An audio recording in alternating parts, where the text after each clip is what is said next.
Well, think your passport is a get-out-of-jail-free card?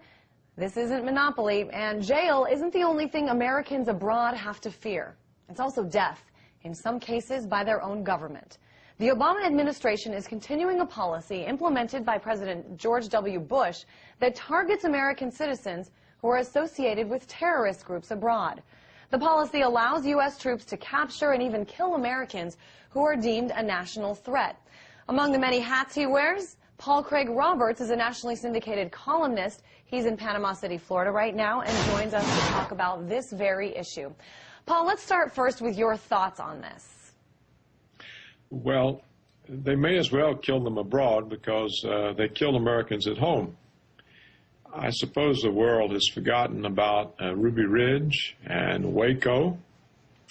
In Waco, Texas, the United States government killed 100 Americans, women, children, men, with an assault on a religious compound. And they came in with tanks, poison gas. There were very few survivors, and the very few survivors were put on trial. In other words, the victims of the slaughter were put on trial. And this, you can look it up on Google or anywhere, Waco. It's a very famous slaughter of people by the United States government. It happened only a few years ago. During the Clinton administration, Janet Reno was the official in charge of this slaughter. And just prior to that, we had Ruby Ridge, where United States agents had tried to convince a person to serve as an informer, and he refused. And so they attacked his home. They killed his wife. They killed his 12 or 13-year-old son, the family dog. They shot a friend in the back, and they shot him. And so it's not unusual that the United States government kills its own citizens. They do it at home as well as abroad. In fact, back in the 1960s, there was a group of blacks called the Black Panthers, and they were opposed to the injustices that black people suffered from the police, and they made various protests, and they also were either assassinated or arrested in prisons.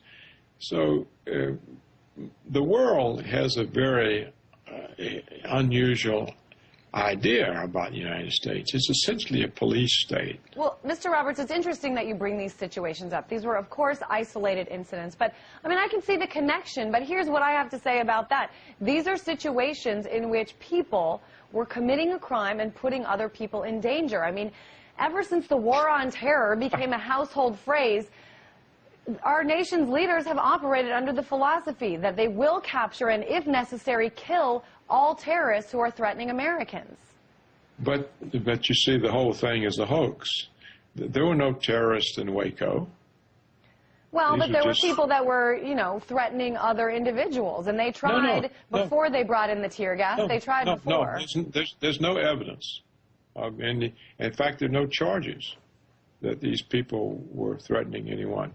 Randy Weaver at Ruby Ridge, no one has ever charged him with threatening anyone. In fact, the state of Idaho, where his wife and child was murdered, actually brought murder charges against the government agents who had killed them.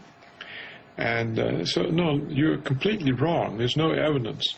No one has ever said, not even the United States government, which lies through its teeth every time. All right, but we're not talking about Waco, though. I mean, let's talk about what we're talking about, which is the fact that there are, what if Americans, I mean, don't you think it's important to national security that the U.S. government have a zero tolerance policy for anyone planning to hurt Americans, no matter where they were born? If you believe the United States government. I mean...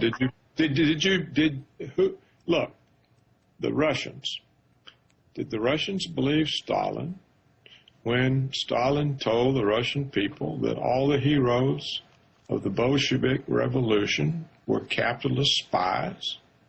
He executed Bukharin, Kamenev, all of them. Everyone who had made the Bolshevik Revolution was executed by Stalin as capitalist spies. He sent assassins to murder Trotsky, who had won for the Bolsheviks the Civil War. Now, do you believe that? If you believe that, you might as well believe the United States government, because they tell the same kind of lies.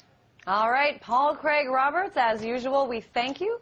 Mr. Roberts is a nationally syndicated columnist.